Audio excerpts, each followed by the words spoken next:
Hello and welcome to the EDHRECast. My name is Joey Schultz and I'm joined, as always, by my fantastic co-hosts. First up, he has a lot of feelings about stacks decks, but unfortunately none of those feelings are able to untap on his turn. It's Matt Morgan. You know, if you're a comedian trying to get into the business, don't do a show for ghosts, because you're always going to get booed off stage. There it is. I love it. Love to. Wait, no. You know, it might lift their spirits, but like, I hear it's a pretty dead room. You know what? I only have one response to that, Matt, and that's boo. And yes, I am a ghost. Yeah, I think that joke really knocked him dead. That's fine. God dang it. Dang it. You're so good at this. Dang. Okay, we got to move on. Up next, he had the opportunity to either win the game or draw 5 cards, and he chose to draw 5 cards. It's Dana Roach. Why are werewolves better wedding guests than vampires? Why, Dana? They don't freak out when someone at their table gets the steak.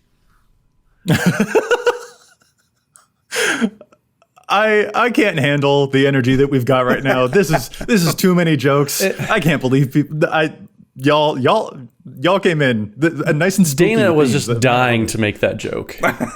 Okay, so we're going to actually finish our introductions now. This is the EDHRECast. If you are still listening to us, we appreciate you so much. EDHREC is the best deck building resource on the web for the Commander format, compiling data from deck lists all over the internet to provide helpful recommendations for new Commander decks. And here on the podcast, what we'd like to do is give all of that data a little more context. Matt, what is it that we're talking about in this week's episode? Well, you know, many years ago, Missy Elliott, she put her thing down, she flipped it and reversed it. So this week we're going to do the same. So we're going to talk about what we talked about last week, except we're going to do the opposite of that. So we're going to talk about the most stable commanders that have had the most carryover over the past few years, the most cards that are just remaining in the decks.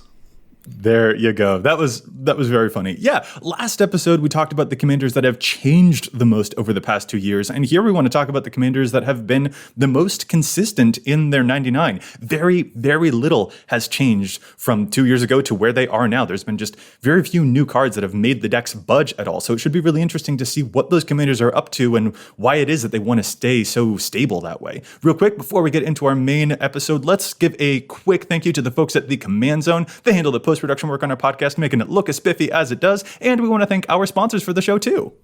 The EDHRECast is sponsored by Card Kingdom and TCG Player, the day and night of online single retailers.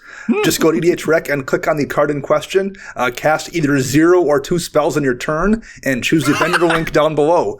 Doing so supports both the site and the show. And if you prefer to support the show directly, you can do so over at patreon.com/EDHRECast. We have patron tiers of all sorts of levels. Whether you want to join the Discord, you want access to challenges stats, we have a spreadsheet for everyone who has a certain level there. Whatever you want, we have a goal over there for you. So head over to patreon.com/EDHRECast. And actually, there's somebody special we do want to shout out because they're just simply a patron of ours, and we definitely appreciate the support. So this week, we want to give a very special thank you to Malcolm Heredia Langner. So Malcolm, thank you so much for the support. We definitely appreciate it. Thank you so much, Malcolm. All right, fellas, let's get into our main topic. Once again, we are talking about the most stable commanders that have had very, very little change over the past 2 years. So just like last episode, we are not going to count anything that is too recent. You know, we're not, if a commander just came out 3 months ago and very little has changed on its page, well, that's not enough data. So we're not going to talk about that. These commanders that we're discussing in this episode have to be at least 2 years old so that we have data to actually track. Not only that, but we've got another weird, funky disclaimer that we need to put out here. Initially, I was fully ready to bring a data report to Matt and to Dana and be like, hey, this is really interesting. Look at this top 10 that we can do for this episode. But when I tried to pull a top 10, Matt, I regret to inform you that it would have been over 100 cards that we would have had to talk about because so much of the data, it turns out, is kind of crammed in here. There are a whole bunch of commanders that have changed very, very little over the past few years. So maybe you're happy about that we're not talking about a 10, but... I mean, yeah, as the internet memes would say, ain't nobody got time for that. And I certainly do not. Precisely.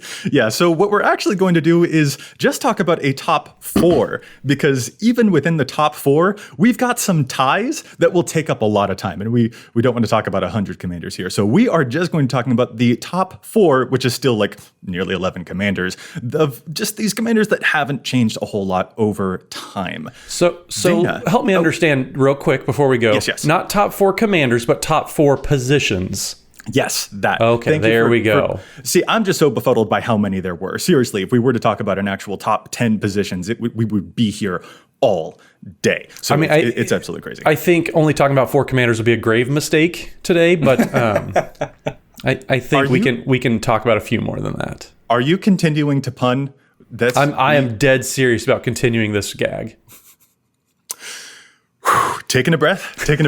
I thought you would love these dead jokes, and I'm so torn, Matt, because the necromancer player in me loves what you're doing with this, but the podcaster in me is like, I can't bear the level of dad joke, and it might actually genuinely kill me to listen to all of them. So, man, it's when I'm the one talking about dead things, you might say it's a grave betrayal.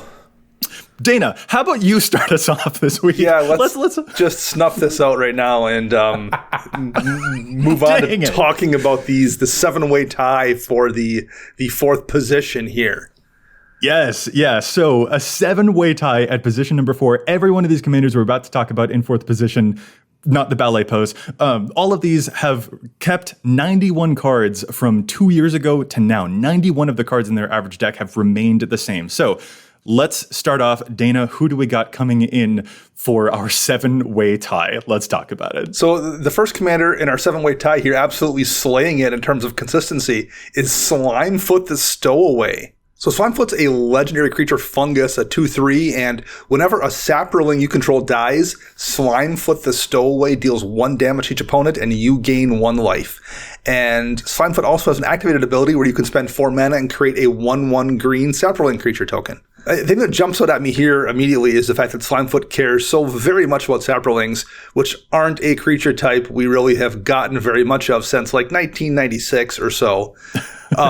So it's a deck that's relatively strong off-put against quite a few Slimefoot lists in the past, and it's a good deck. But it just doesn't get very many new toys aside from kind of a general removal spell like we see with Mortality Spear is one of the new cards showing up in that deck. Yeah, Slimefoot makes for a very good, and probably one of the only really like fungus or thallid tribal commanders. So you're playing a bunch of cards like Spore Mound, which creates a whole bunch of saproling creature tokens, and Verdant Force, which are some older cards because, like Dana said, like we just don't get very many saproling type of tribal, or even just like saprolings in general. So we're either playing very old cards or we're playing some of the very limited cards that came out when we went back to Dominaria, Time Spiral. Every now and then we'll throw us some new and weird card types. But yeah, we don't get a whole lot of saproling support for that tribe. So that's why Slimefoot is just so consistent, because ever since Slimefoot came around, we just haven't really gotten anything new to put in the deck. Very much. This does strike me as a commander that could have a huge shift if we got new toys for it, but it's just rare to actually happen, which is kind of interesting. I think of saprolings as like a staple type of token, sort of like dragons. We get new dragons every set. I would expect, we get saprolings all the time too, but it turns out, no, they are a little bit rare. Sometimes there's a card like Fungal Rebirth that might show up, which could be one of the new cards that Slimefoot is playing, but Dana, like you mentioned, it does seem like the most movement that it's had over the past few years has been from Strixhaven, like that new Mortality Spear that you mentioned, which is a removal spell that is cheaper to play if you've gained life, and Slimefoot's effect does gain you life. And in fact, another card that he's playing is Dina Soulsteeper, which drains even more life from your opponents when you gain life. So it seems like the Strixhaven Witherbloom stuff has caused the most amount of movement for Slimefoot, and it still hasn't been too much, because there are still 91 cards that he's continuing to play over the past 2 years. Well, all you Slimefoot players, just keep your fingers crossed for the Fallen Empires remastered set we might eventually get. That will probably help you out quite a bit. Wow. Okay, silliness. All right, speaking of tokens, Matt, our next commander here, still in the 4th position, is also a token-tastic commander.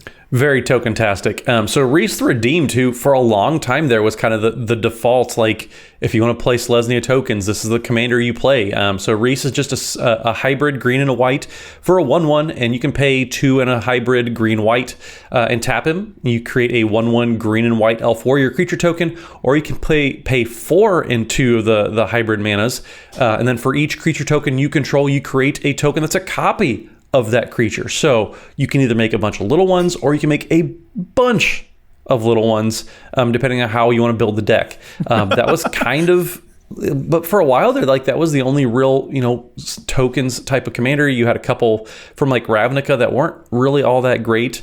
But man, 91 cards constant just over the course of years, because by the time we started getting new Selesnya token commanders, they were just kind of outpowering it, and people kind of forgot that Rhys even was around. And for a really long time, Rhys was just financially unattainable. He was a $40 card for a long time. Oh, yeah. And also, Matt, I'm sorry.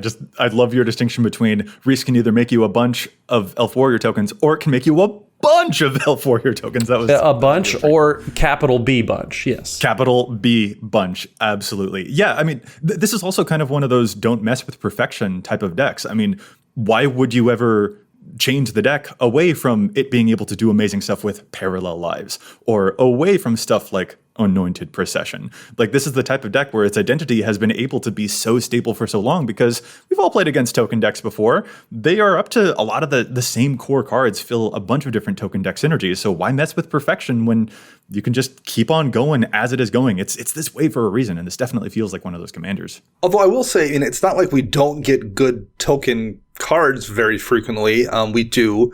We get good elves very frequently if you're someone who's playing this as a Selesnya elf commander, which is a thing I've seen. So we constantly get elves as well. I really do think this is an example of a card where Matt pointed out the financial issue. This was an expensive card for a long time, and I'm wondering if that just didn't keep people from making new versions of it, which left our database filled primarily with older decks that just may have gone untouched. Because looking at the rest of the commanders we're going to talk about, they seem to have really clear reasons why they haven't changed. And this one is the strangest one to me in terms of, like, I feel like it should have gotten new things to use in the deck over the course of the last 2 years for sure. Well, and yeah, Dana's right. Like, it's not that we're not getting new good cards, but it turns out like Scute Swarm is just incredibly powerful, and it finally broke into some of those lists. But like, Joe, yeah, you mentioned like Anointed Procession and Parallel Lives. Like, those are some very powerful cards that you're competing with. And so I think a lot of Rhys decks just got very, very tight. Like, you might see one new card maybe to consider every set, but even then that it may not make the cut. Like, I think Adeline Resplendent Cathar is going to make a bunch of new tokens. That's one of the new cards from Midnight Hunt that came out. I don't know if it makes the cut though, because like that deck is just so crowded at this point. Yeah, that is a really cool card. I do like Adeline in the 99. And also another one that I think Rhys will be really happy with is that new Rite of Harmony. Mm-hmm. The The Selesnya instant. Whenever a creature or enchantment enters the battlefield under your control this turn, you draw a card. And it's got flashback, which it needed. But that doesn't just count the creatures you cast. That also counts creature tokens. And as Matt mentioned, Rhys can make a capital B bunch of creature tokens. So that could be a huge performer as well. So it is interesting to see the smaller movements that do happen for this commander. But yeah, we just keep on coming back to this is a tight list that doesn't need to change in order to be as powerful as we all know that it can be, because these effects are pretty crazy bonkers when you're doubling up all of your stuff and making capital B bunches. Well, up next on our list here, we have Rakdos, Lord of Riots. Rakdos is obviously a Rakdos commander. Capital R Rakdos commander, in fact. Capital R Rakdos. Legendary creature demon is a 6/6, and you can't cast Rakdos, Lord of Riots, unless an opponent lost life this turn. And creature spells you cast cost 1 less to cast for each 1 life your opponent lost this turn. He also has flying and trample and is just generally a scary beater. Rakdos is a commander where, for the most part, whenever I've seen this list put together, people tend to build Rakdos and just fill the deck with artifact creatures or Eldrazi. So they can smack somebody with Rakdos and then just cast a bunch of, 6-drops from their hand or something for no mana at all. And that's pretty spicy. Like, you gotta admit, free Artisan of Kozilek. Yes, really, for sure. Really cool. But, talking about Rhys, where like you have a tight deck that doesn't have a lot of room for improvement, yeah, we definitely get colorless creatures basically every set in terms of artifact creatures. But are they good enough to bump out the 6 and 7 and 8 drop Eldrazi and, existing Wormcoil Engine type artifact creatures that we have?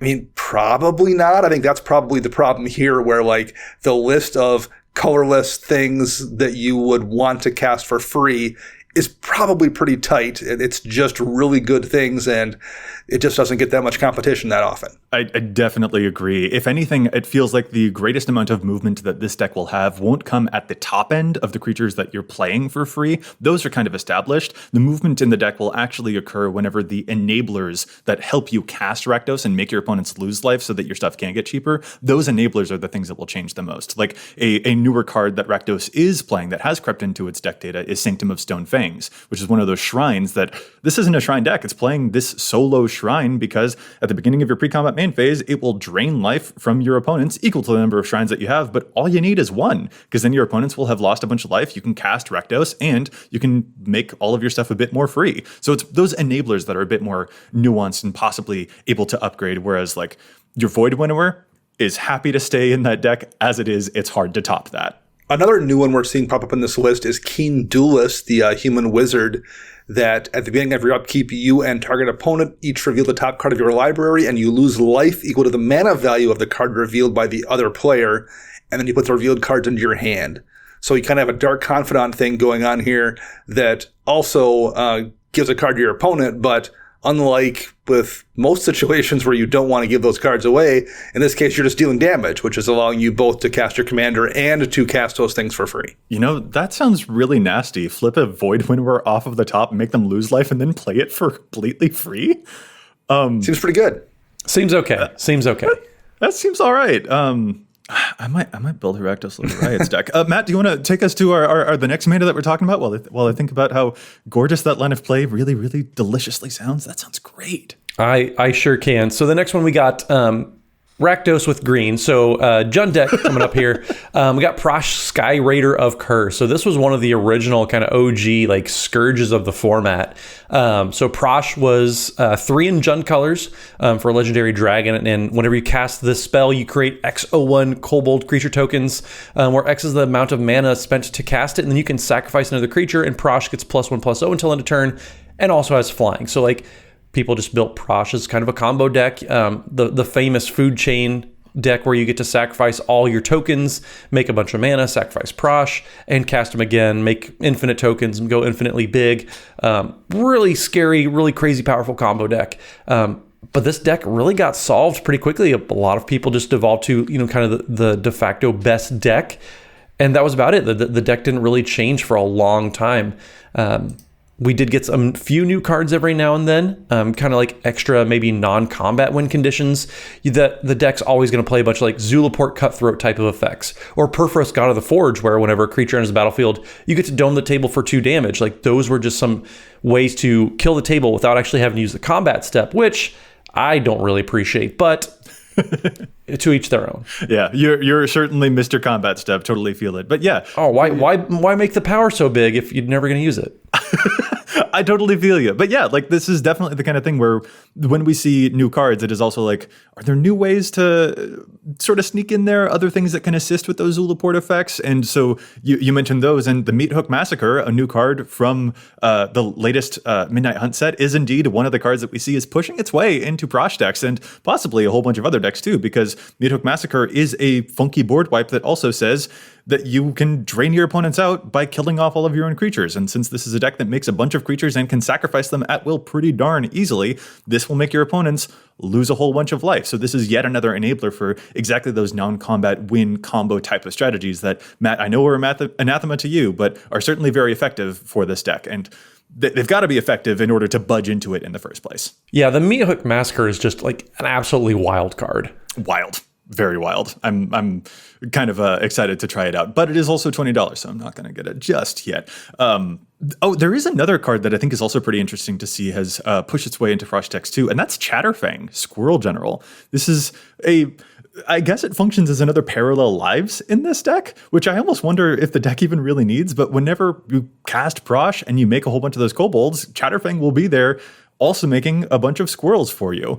Since this deck is so devoted to the combo in general, usually when we see the deck data, I'm like, is this the kind of thing that will stay? Like, Parallel Lives itself is only in 37% of Prosh decks. Does it need this effect? But regardless, it's pretty darn good, and it's certainly a lot cheaper to get than Parallel Lives. So there's also that. Well, since we just talked about such a combo heavy commander, Dana, why don't you redeem us and move on to this next commander? The aptly named Feather the Redeemed is the next commander on our list here. There it is. Feather's a 3/4 legendary creature angel with flying, and whenever you cast an instant or sorcery spell that targets a creature you control, exile that card instead of putting it into your graveyard as it resolves, and if you do, return it to your hand at the beginning of the next end step. Feather decks are filled with really old, janky cards that tend to do a useful thing and draw you a card, so you can do that over and over again.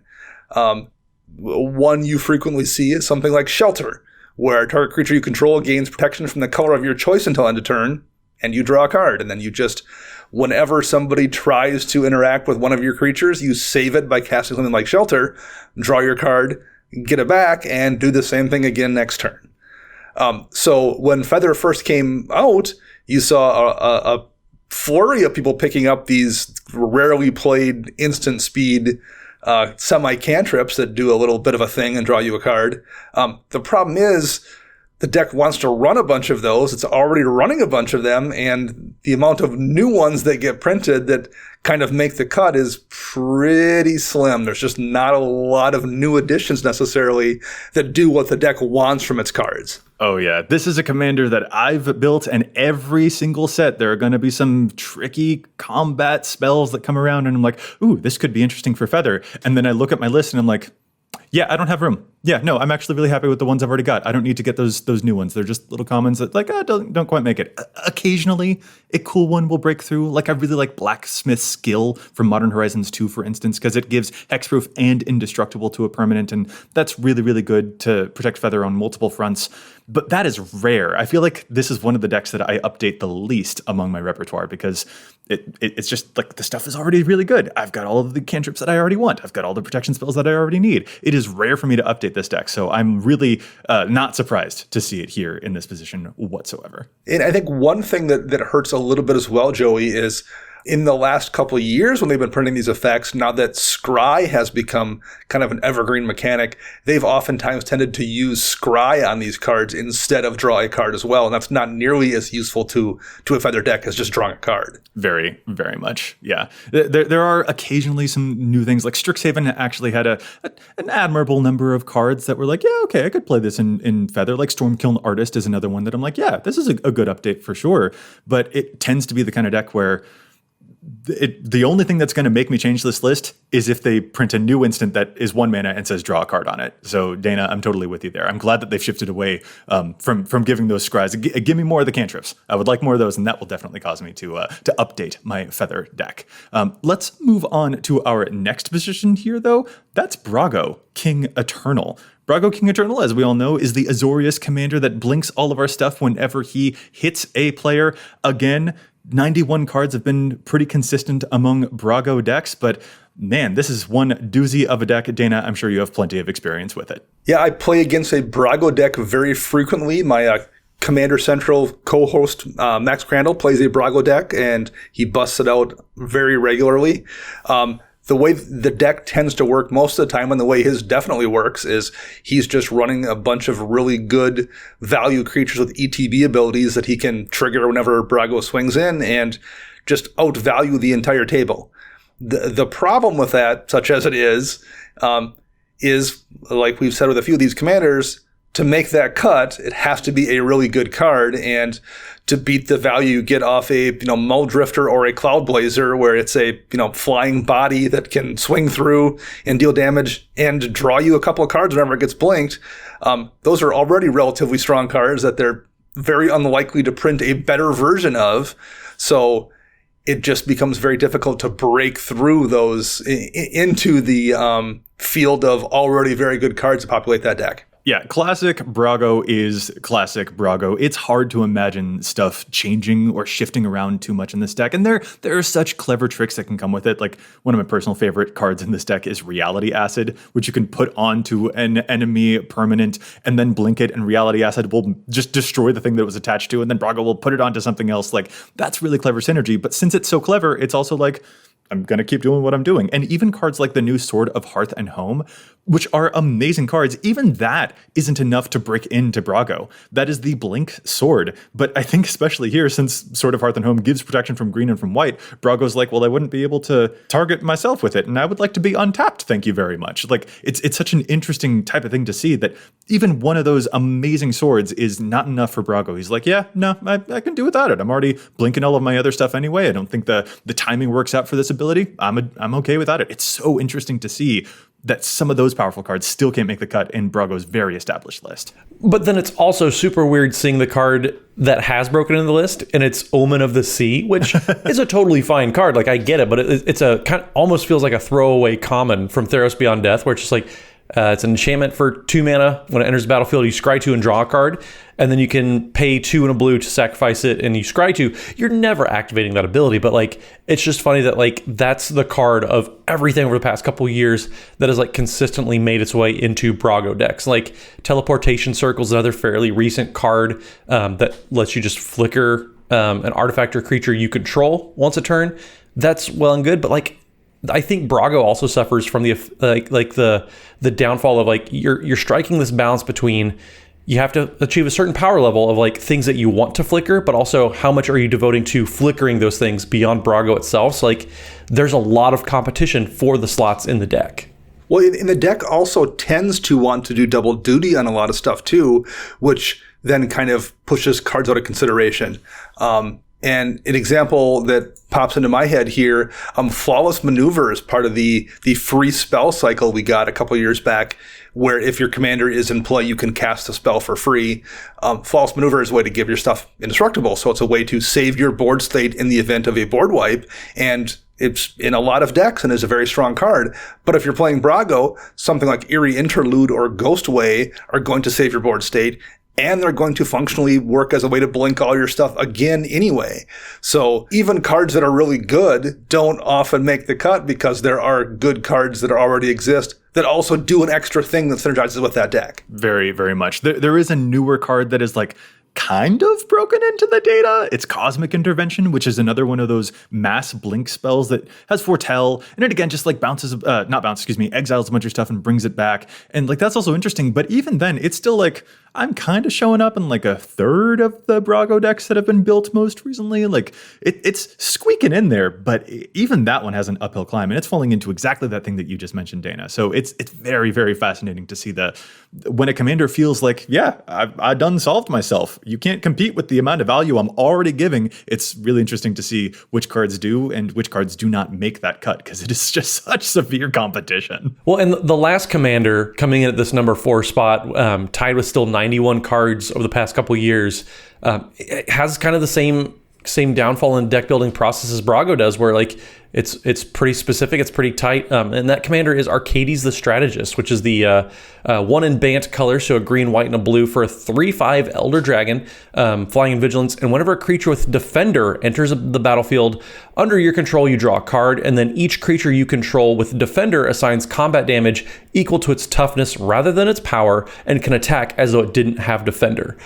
Same as a few of the other commanders that we talked about. Like, this is a pretty specific type of commander. You need stuff with Defender to really be fueling Arcades, and those just don't happen a whole lot to begin with, much less ones that are going to be able to beat out other decks, or other cards, I should say, that are already in the deck. This one is also fascinating. And for the record, this is another commander that really benefits from playing those Eerie Interlude spells, because this is not when you cast a Defender, it's when your Defenders enter the battlefield. So those are just straight up huge draw spells on this deck.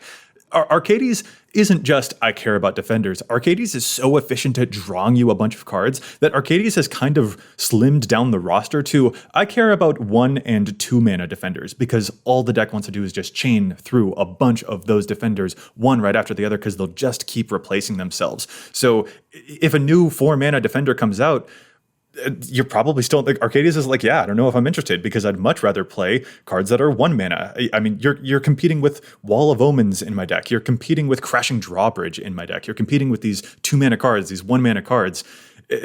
So even if they do come out with interesting defenders in a regular set, it's still got an uphill battle because being a defender with a high toughness isn't enough. It's all about this mana cost for this guy. They also just in general print less defenders. Just looking at what's legal in standard right now, there's only, it looks like 6 creatures with defender that will be legal for this deck from the standard set. Oh, wow. And that's with us getting 17 sets per year. Whereas, in the past, way back in the day, they just tended to print defender more often or print walls more often. There was just more choices, despite the fact that wouldn't seem to make sense given how often we get sets.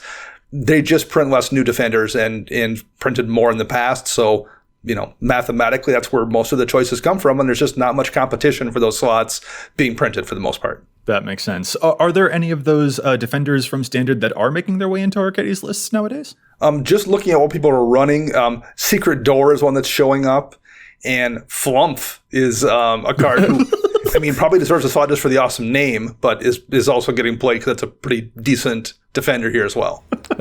Its name sounds like what it does, just flumps onto the battlefield. Yes. There you go. And you know what? In Arcades, it's technically a 2 mana 4/4 with flying that can also occasionally draw you cards if someone tries to block it or whatever, which is, that's pretty interesting. So Flumph, you've earned your spot in Arcades. Well done.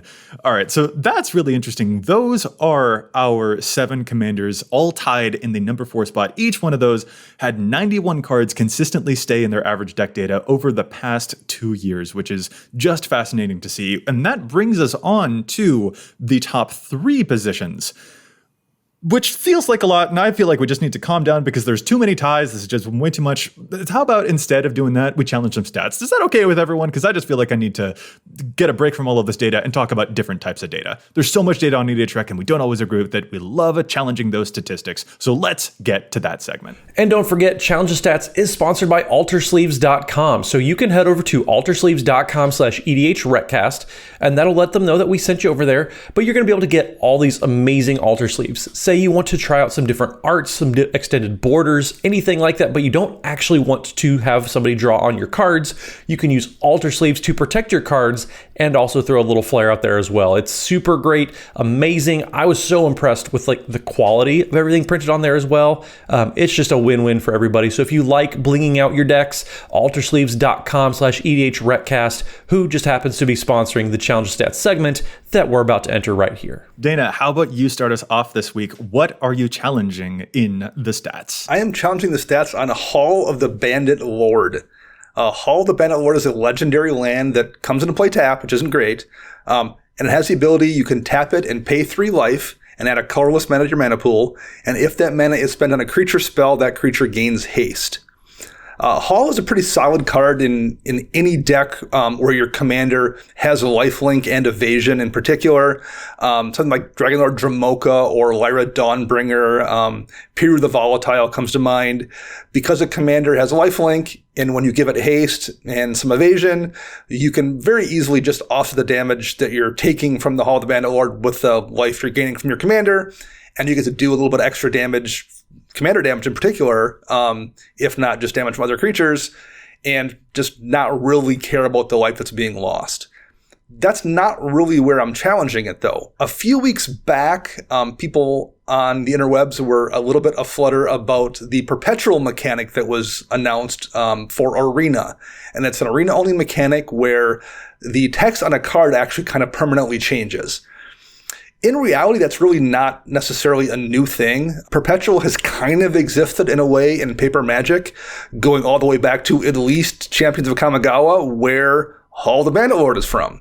And the reason I say that is because the words "it gains haste" on the card are almost always followed by "until end of turn." But they're not in this case. And it's never been eroded, which means any creature you give haste with Hall of the Bandit Lord just always has haste. That doesn't make a lot of difference unless someone steals the creature, unless you're playing one of 2 commanders, which would be Odric Lunarch Marshal and Akroma Vision of Ixidor. There are 2 creatures where any keywords that your creatures have get shared among all the other creatures. So giving something haste with Hall of the Bandit Lord is a way to spread it amongst all your creatures once you've granted it one time. And white isn't a color where creatures very often have haste, so being able to give something haste in those two decks and spread it around is very, very useful. And despite that, only 3 of the 141 Odric decks we have in the database are running Hall of the Bandit Lord, and none of the solo Akroma decks are, and the commander Akroma is most frequently paired with, which is Rograk, son of Rog, the Rugrat. It's only in 2 of the 211 Akroma Rugrat decks. So Hall is a very useful card in quite a few decks, and it's like $20. It's kind of expensive, so that's probably part of the reason. But if you happen to have one and you're playing one of those commanders, the semi-perpetual ability is very, very useful, and it should see more play in those lists. I'm getting some very strong riding the Dilu horse type of energy from your Yes, there we go. Yep. When you're talking about effects that don't actually say end of turn on them. This is a quintessential Dana finding those very strange things. But I also just like Hall of the Bandit Lord in decks where the commanders have lifelink too. Like that's also just like straight up really, really good. That life payment doesn't even matter at that point. So the good card, we can all agree. I'm going to move on to my challenge now, and this is for a more recent commander from Midnight Hunt. I'm talking about Tovolar, Dire Overlord, the new werewolf commander in Gruul. Finally, we have a compelling werewolf commander after like 10 years of waiting. 3 mana, 3/3 human werewolf. Whenever a wolf or werewolf you control hits a player, you'll draw a card, and at the beginning of your upkeep, if you control 3 or more wolves and or werewolves, then it will become night, and Tovolar can manually transform any of your other human werewolves that you control as well. There's also a bunch of like Daybound, and Tovolar has other abilities on his back half, but we're going to focus on the front half here because there's an interesting thing happening in the data for him so far. And he's just like a runaway favorite from Midnight Hunt. So many decks have come flooding in. We've got so much data for him. That also means that we're seeing some interesting stuff that I do kind of disagree with. One of those cards being Ulvenwald Captive, which shows up in 45% of the 700 Tovolar decks that we've got in the database so far. Ulvenwald Captive, 2 mana, Werewolf Horror with Defender, taps to add a green to your mana pool, and it can transform itself for 7 mana. This is in that like Shadows over Innistrad block area where it wasn't following the day-night cycle. It was like an Eldrazi influence. So this werewolf behaves differently than your other werewolves. It doesn't care about how many spells people cast. You just have to actually pay the mana to transform it. At first, I didn't think any of this. I was just like, oh, it's a werewolf that Tovolar can help us transform. Turns out, no, it is a werewolf horror. And if you read Tovolar carefully, he only cares about your human werewolves. He can only manually transform the ones that are humans on their front half. So he actually can't transform Ulvenwald Captive at all. And when it comes to a 2-mana mana dork, I'm kind of off it. I don't think that's really what the deck wants, especially if Tovolar is not going to be able to draw any cards off of the fact that this has Defender. I don't think 45% of Tovolar decks should be running this one. There are better werewolves out there, and I think we should be playing those instead. Yep. I mean, every time that we get some new information or new cards on some old creature types like this, it's always worth reevaluating some of the older ones that we are playing. And do we really need to keep them in, or can we add new things in there? Yeah, there are so many werewolves that we could be using.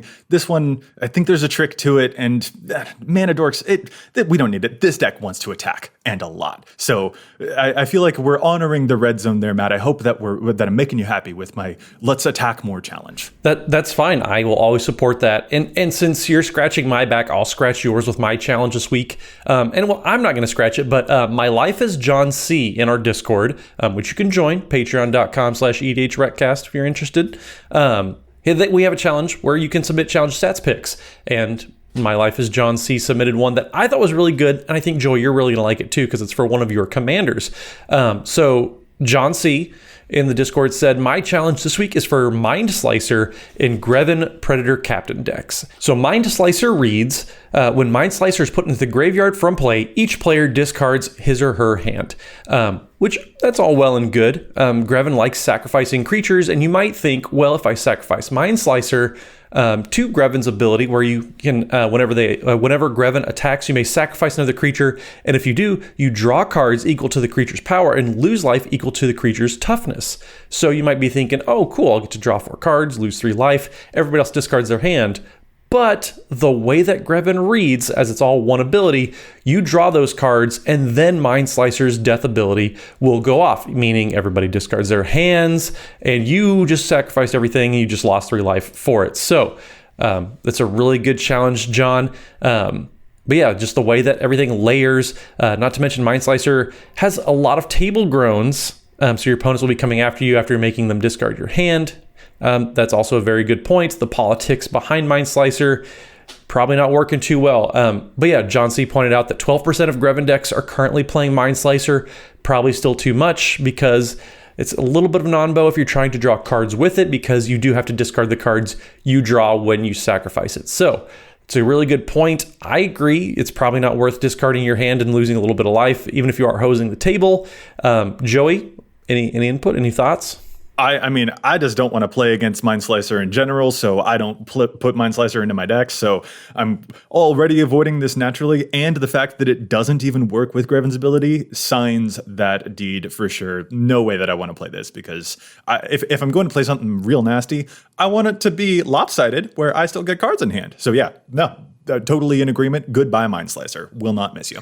Well, should we jump back into the main show topic here, folks? Ready, let's get back to it. Okay, so now we are back into talking about those most stable commanders, and we're in the top 3 positions here. So, Matt, surely we're all done with all of the ties, right? Like, we had a 7-way tie at number 4. There's no way that we have any, commanders that are tied at number 3 position, right? Please tell me that. Surely you say that, but surely I tell you back. Joke's on you. We have another tie. Okay. But this way, it's only a 2-way tie. Only a 2-way tie at number 3.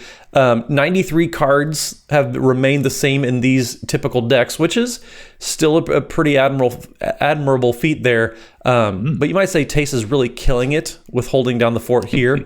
Oh, no. Both on multiple fronts, because she isn't going to get booed off the stage like my dad joke, but also she deals a lot of death triggers. Makes sense now all of a sudden, full circle. Here we go. So Teysa Karlov, 2 in Orzhov colors, for a 2/4. If a creature dying causes a triggered ability of a permanent you control to trigger, that ability triggers an additional time. And then also creature tokens you control have vigilance and a lifelink. So, as with a lot of Aristocrats decks, it's kind of like what Prosh had. It's a pretty solved archetype. There's a lot of cards that are staying pretty consistent. You have Pitiless Plunderer, you have Zulaport Cutthroat, you have a lot of just Cruel Celibate type of effects where whenever creatures are dying, you're draining people for a life, you're drawing cards, all sorts of different abilities, and they're just stacking up over and over and over again. When the commander says something specific like that, typically people tend to gravitate towards that ability. Listeners, if any of you are fans of the Loading Ready Run podcast, North 100, where they talk about Canadian Highlander, you might be familiar with their meme of, does this card go in Aristocrats? Because almost every set, we get cards that look like they'd be really good in an Aristocrats deck. But Aristocrats is already such a solved, tight list that the answer is basically always no. Like, yes, a very good new card just came out that would indeed be amazing for Aristocrats. But the stuff that we've already got is so good that there's no way that we can make that list budge at all. And I feel like this is just proof for that meme of a joke that they've got on that cast. It is echoing again right here. Teysa Karlov is so good at the Aristocrat stuff that it doesn't have patience for anything else to break in. It is perfectly happy with the way that its Zulaports are cutthroating and that its Pitiless Plunderers are indeed plundering. I mean, the deck list is pretty cutthroat in order to get into it. So yeah, it's a good joke. I mean, you can't get better than Skull Clamp. You just can't get better than Skull Clamp. Like, it's just, yeah, the stuff that you want to do, it's going to remain pretty consistent. When it does come to the occasional new card, we do again see here that, like, Teysa's very interested in that same Meat Hook Massacre card. Like, that's budging in here. And again, I expect to see that in a whole bunch more decks too. Like, that's a really great addition for Teysa. But, I mean, there's a reason that 93 cards have stayed consistent over the past 2 years for this deck. It's just like, I said it before, I'll keep saying it. You can't change perfection here. Aristocrats is so good, and I feel like this just proves it. Yeah, the cards that it added are ones that are kind of general utility cards that are just probably good in a lot of decks that can run them. Meat Hook Massacre, you mentioned. If you're playing Orzhov, Dam is probably a card you're very strongly considering, if not running, because it's just a better version of Wrath of God and Damnation. So cards like that are what are cracking in, cards that are just going to be really good in anything in those color combinations. Yeah. So, okay, Matt, you mentioned that there was a tie here for the number 3 position. One of them was Teysa. Is the other one also Aristocrats? It is not. It's kind of the opposite, actually. It's a bunch of creatures, at least. It's Nikya of the Old Ways, which is kind of very well known for being very creature heavy. 3 in Gruul colors for a 5/5 Centaur Druid. You can't cast non-creature spells. Well, that's why. And whenever you tap a land for mana, add 1 mana of any type that land produced. So it effectively doubles the mana, unless you're doing something all sorts of silly with your lands, but doubles the mana that your lands are producing. Also tied with Teysa Karlov, having 93 cards consistent among those two, or among the decks over the past 2 years. Man, this, I gotta admit, I don't usually like the Gruul all that much, but like, this is such an interesting restriction that I gotta respect it. Like, this is what you call commitment to the bit. You're not playing any non-creature spells. Like, if you're going to get ramp, it's in the form of creatures. This is a deck that on average plays 58 creature cards in the list and 36 lands, leaving very, very little room for any other type of card. Like, you gotta just absolutely respect the hustle here. Nikya is really, really impressive. And I mean, when you can also lean into it as strongly as this commander is able to, like with Beast Whisperer effects, you're playing so many creatures, Beast Whisperer is going to draw you tons of cards when you play creatures. Or Rurik Thar, like, Matt, come on, this has got to be one of your favorites too, right? Where Rurik Thar is like, if I can't play non-creature spells, then it's going to hurt you if you try. Like, come on, this is great. I mean, I definitely appreciate the intention that they have, 100%. And this is just another variant on the kind of Slimefoot or Rakdos or Riots situation where just making that cut in what it's doing is limited by what the deck is demanding of you. Slimefoot's wanting saprolings, Rakdos is wanting colorless things that are really powerful at a certain CMC. So there's just not a lot of things that like meet those qualifications that can qualify for the deck in the first place. That's very much kind of the same thing here where, you know, there's multiple card types that get printed every set, but Nikya is ignoring the instance and the sorceries, and the artifacts, and the enchantments, and the planeswalkers. Like, the amount of possible cards that you're even looking at in the first place to put in this deck is, 80% less than everyone else is looking at. Right. And when it comes to the competition, like, you're up against Sakura Tribelders. Like, if you're going to put ramp into this deck, you're facing up against cards like Sakura Tribelder or just other mana dorks in general. Like, and this is such a cool commander that can even get spell effects on its creatures, like Endray's Forerunners, for example. So, like, you're also competing with some of those just, like, classic game-ending cards in general. Like, I really love what this commander is up to. And it is funny to see the few cards that have managed to sneak their way into the data. And they are very, very recent cards that have done so, like the new Augur of Autumn, for example, that 3-mana human druid that lets you look at the top card of your library anytime. You can play lands off the top of your library, and if you have creatures with at least 3 different powers among your creatures, then you can also cast creature spells off the top of your deck too. Like, that's one card that has managed to work its way into Nikya because it is card advantage that comes on a creature, and that feels absolutely great for exactly what the deck is doing. But man, how specific did it have to get to finally eke into this deck? Well, and what's really surprising here is despite being a Gruul commander, people are still running the Meat Hook Massacre here as well. So that's managed to crack through and show up also in a Gruul deck, which is very impressive. I think that's factually inaccurate, but you said it confidently, so I might believe you. Fully got me there, Dana. All right, cleverly done. But you know what, Dana? How about you tell us some accurate information instead of those falsehoods? Take us away from number 3. We are done with the ties officially. What is there at number 2, most consistent commander? At number 2, the most consistent commander here, the runner up, we have Kadena Slinking Sorcerer, the Sultai commander Naga wizard that cares about morphs. So the first face-down creature spell you cast each turn costs 3 less to cast, and whenever a face-down creature enters the battlefield under your control, you draw a card. It's a commander that very much wants you to lean heavily into morphs, and we only get morphs about once every 12 to 14 years for the most part. So this is a commander that I expect to just kind of always stay atop one of these unchanged lists until that year that we get a set that revisits morph, in which case we'll see, 40% of the deck turn over because the pickings are already pretty slim for cards to make this cut. And once given a whole new host of options, you're going to see some big time changes. But until then, it's going to be pretty static. Well, and Dana, I think you just said there that like a batch of new morphs could cause some movement here.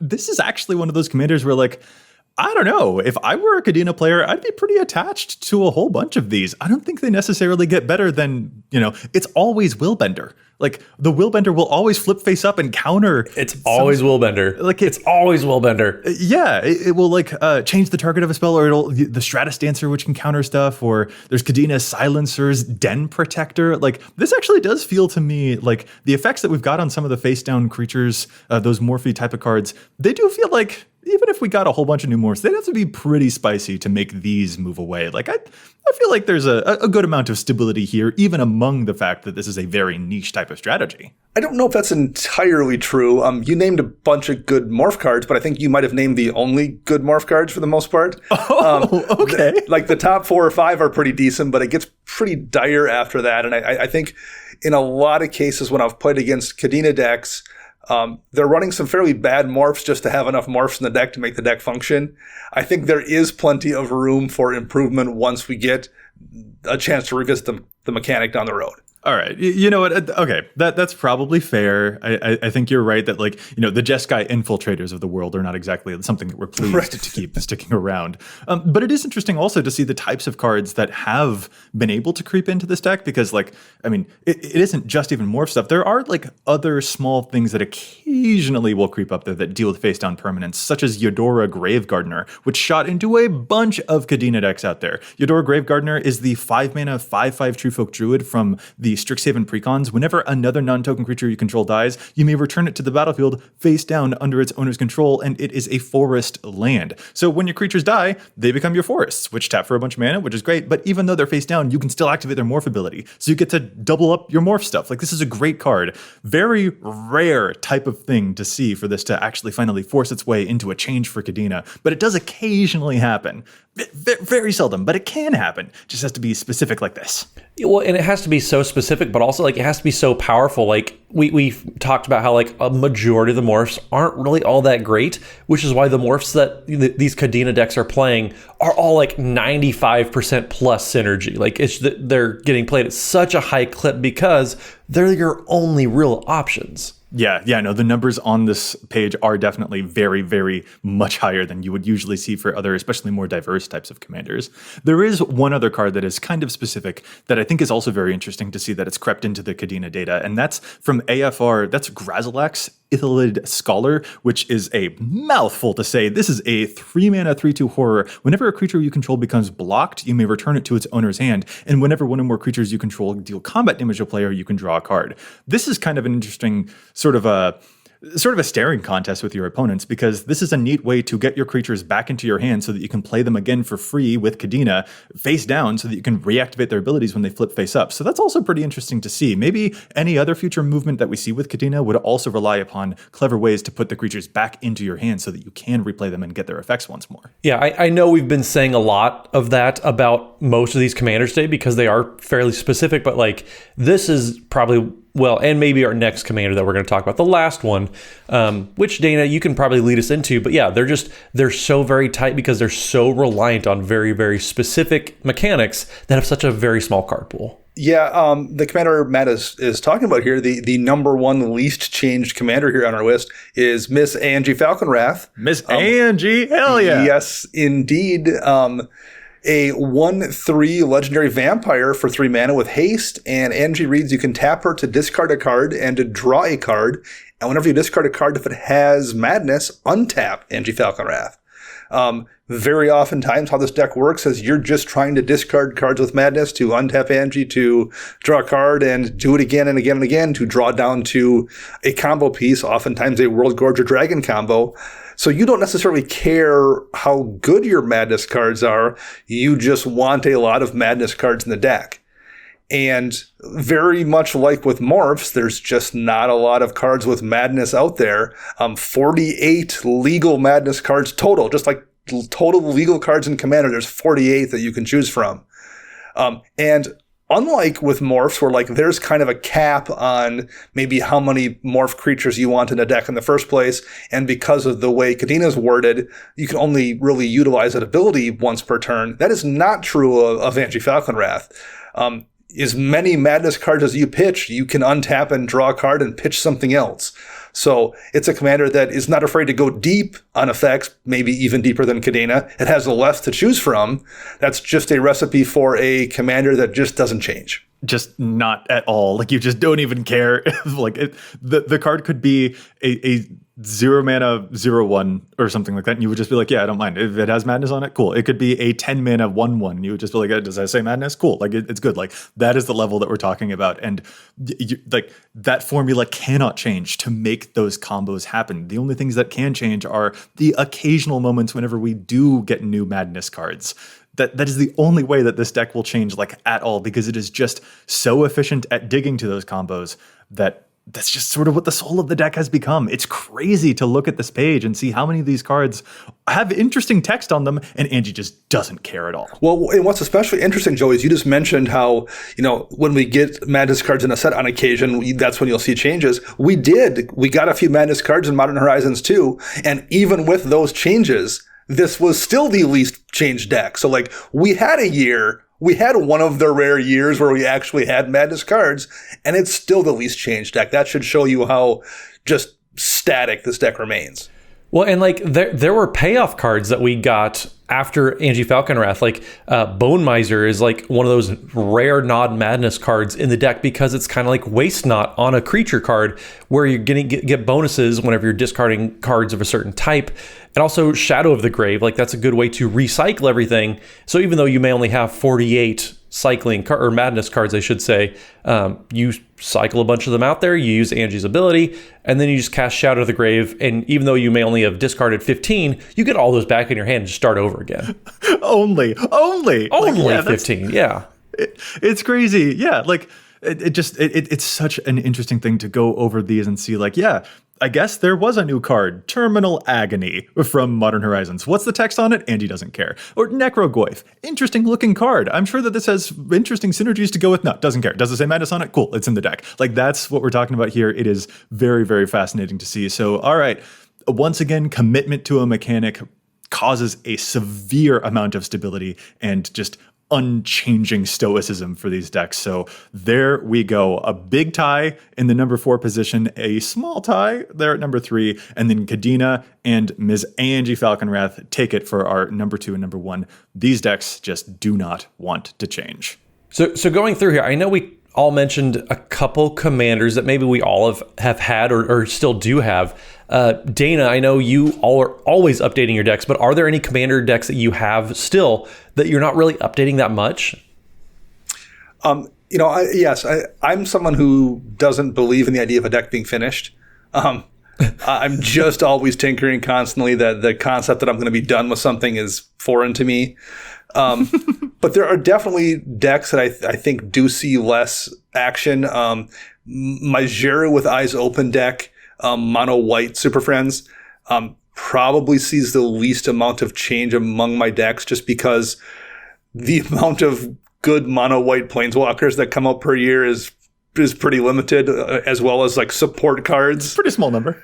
Yeah. And, kind of the way white works too, like even the utility spells in white, they're just not going to probably print something better than Path to Exile or Swords to Plowshares. Those are just going to be there forever. I certainly hope they don't print anything better than those. Those are good. I mean, if they do, I will add them to the deck. Don't get me wrong. But like, so there's a couple reasons that deck really doesn't change. That's the one that jumps out at me as probably being the most concrete. That makes a lot of sense. Matt, we saw on this list, Teysa Karlov was one of those decks that has changed very, very little. And you do have a Teysa Karlov deck. Is this true of your experience too? Or is Teysa a commander that maybe you've updated a bit more frequently than your other decks? What's that experience like for you on your end? As far as my decks go, Teysa's probably about average. I update a couple cards every now and then. We also have to keep in mind, like, I'm terrible about updating my decks. So I'm not a good person to ask. I would think that the two decks I update the least is probably my Omnath Locus of Rage, because that deck is fairly tuned at this point. You're going to have a really good card, either like a really good reward or a really good ramp spell in order for me to update that deck. But also AC Tyrant of Gyre Straits, just because I don't play that deck a whole lot, and like I even have self-imposed restrictions on it. Like I've turned that into Sea Monster Tribal, and that means I need some really good Krakens or Leviathans to come out, and those also are a little hard to come by every now and then too. So yeah, I think I mentioned mine earlier being Feather the Redeemed, and it's like, yeah, I barely ever update that deck. There are new toys that come out that could go into it, but it's just a pretty rare thing for me. Whereas, like, you know, whenever we get any new graveyard stuff, I'm usually like, okay, yeah, I gotta try this out. So it does feel like Feather definitely lined up in my experience with the data that we saw here. Mostly, I think I'm just kind of astonished to see that if we had tried to go to like the full 10 positions, we genuinely would have talked about like 100 different commanders. So it feels like we've just kind of covered a tip of the iceberg here. There are a lot of commanders out there whose deck data does tend to remain pretty much static, pretty much stable. There are a lot of commanders who have found their identity and are really, really happy with that. And so, Dana, I guess I'll just real quick ask you one last thing. Like, you said that you don't think decks are ever finished. Like, what do you think about that? That there are so many commanders that do tend to stay pretty stable. Does that make you happy? Do you wish that they would change things up more? What do you think about that? No, I mean, I think if that's what your deck is doing, I think sometimes you can't help it. Myself, like, I'm probably going to avoid playing a commander like that, just because the other aspect of that is your deck probably tends to look like or very similar to every other deck that's using that commander. There's just so few choices for Anje that those decks tend to look very similar, which is something that I try to avoid in the decks I make. So for me, it's not really a problem I'm going to have to deal with very often. But if it's something that, it's the way it works for some people, it is what it is. Like, if you want to play morphs, you might not have, you're just not going to have a ton of options because there's just not a lot of new morph cards coming out, right? So sure. I think it just can't be helped. There's just some strategies that are just going to be narrow and not get a lot of new cards because they just don't print new options for it. And as long as you enjoy playing it, that's what matters. And see, like, it's funny because, like, I'm on the polar opposite side of that spectrum. Like, I like, and it's almost like a comforting feeling almost to have a deck and consider it, quote, done. Because, like, for me, it takes a lot of pressure off, like, having to, like, I can't miss any cards, like, during preview season. But so, like, if something does jump out at me, like, I feel like I'm able to get a little more excited. Maybe that's just me, probably just me. But, like, I look forward, like, oh, I'm really excited to try this new card out because I only put a new card in maybe once or twice a year. So for me, like, it helps, like, if I consider a deck done, it keeps things fresh for me, because then when I finally do try something out, like, I have something to look for with a deck, versus tinkering and just, like, that's just not how I enjoy it. I mean, we play all the time, just on Wednesdays, twitch.tv/EDHRECast. But it's always super fun. Like, I enjoy looking forward to the cards that you, Dana, are trying out, or Joey, you too. But also, like, I look forward to, like, okay, I have one new card and I really hope I see it in this game. That's just like how my brain works with the game. So it's I love how all three of us have very, very different viewpoints when it comes to updating decks even. Yeah, no, this must have been honestly like one of your favorite topics. Now that you've said all of that, it's just like, that's right. You do like a deck that kind of like remains stable and there's like a security to it. Like, so these commanders that don't change a whole lot, it's kind of like, yes, this is a nice tempo. It's nice to not always care about every brand new card that comes out from the 18,000 different products that come out all of the time. So this must have been a very nice, secure, kind of safe, sort of comfy feeling. It's like that favorite blanket you have that you just curl up on the couch and just watch some TV. Well, you know what? I'm sure by the time that this episode comes out, we'll have announced a whole bunch of new previews from a whole bunch of new sets. So I hope that safety blanket feeling maintains itself for you there, Matt. I'll rush to my safety blanket and just cuddle what the next set that starts coming out. Yeah. And if not, then maybe you'll like put that sheet over your head and say boo. Something throwback to your opening deck. Man, Joe, you really killed that one. Yeah, nice job. Excellent. Just excellent. Oh, man. I love that you can pick up what I put down because I didn't put it down. I dropped it. I think the youths say, I am dead. I dead. I am absolutely dead. What we need to do right now is definitely call this episode to a close to save myself from further embarrassment. So if our listeners would like to get in touch with us, where is it that they can find us all? Matt? You can find me closing the coffin on this podcast over at Twitter. Mathimus55, MATHIMUS is my handle. And also you may have heard twitch.tv/EDHRECast, where we're streaming every Wednesday evening. We have guests on every single week. They're always awesome. We're usually okay, but the guests make up for it. So make sure you tune in for the guests at least. Oh, man. And Dana. You can find me on my other podcast, CMDR Central. I'm writing articles for EDHREC and for Commander's Herald. And you can find all of us together at patreon.com/EDHRECast. And I'm Joey Schultz. You can find me at Joseph M. Schultz on Twitter, and you can find the cast at EDHRECast on both Facebook and Twitter. Plus, if you've got a question for us, you can contact us at EDHRECast@gmail.com. Our thanks go out once again to the whole team at the Command Zone for handling the post-production work on our podcast, and we want to thank our sponsors, TCG Player and CardKingdom.com, and you can visit altersleeves.com/EDHRECast for cool, custom EDHREC sleeves. Listeners, we'll be back at you next week with more data and insights, but until then, remember, EDHREC your deck before you wreck your deck.